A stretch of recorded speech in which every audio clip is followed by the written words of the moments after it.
The word freedom is one of the most abused in our time. Everyone wants it. No one can bear it. It's like a brilliant child the family secretly fears. They love him, but they want him quiet. We say we believe in freedom of thought, but only until someone thinks differently. Let a colleague question a sacred idea at work, or a student challenge a textbook, and suddenly that freedom evaporates. The modern world builds golden cages. They're not made of iron anymore. They're made of approval. You don't need a dictator. You just need enough likes, enough followers, enough people telling you what's acceptable. Conformism today wears new clothes. It tweets about justice, speaks of tolerance, and still crucifies anyone who steps an inch outside the script.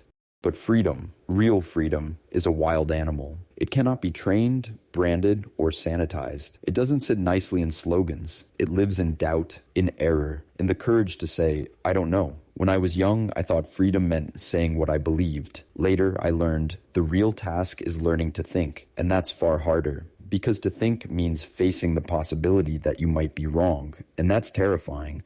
Most people would rather be confidently stupid than quietly uncertain. Watch how we live. A news anchor shouts. An influencer posts outrage. We react. We share. We cancel.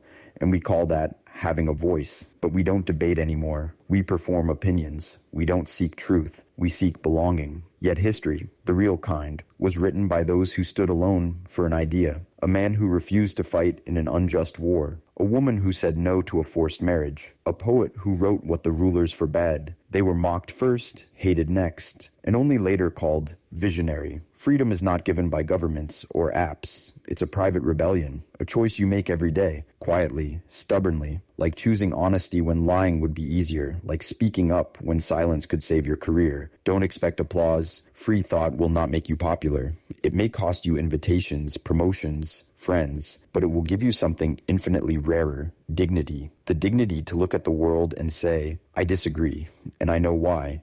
In every age, poets, philosophers, and rebels have been accused of disturbing the peace. But peace without freedom is only imposed silence. The quiet of fear, not the calm of understanding. Look around.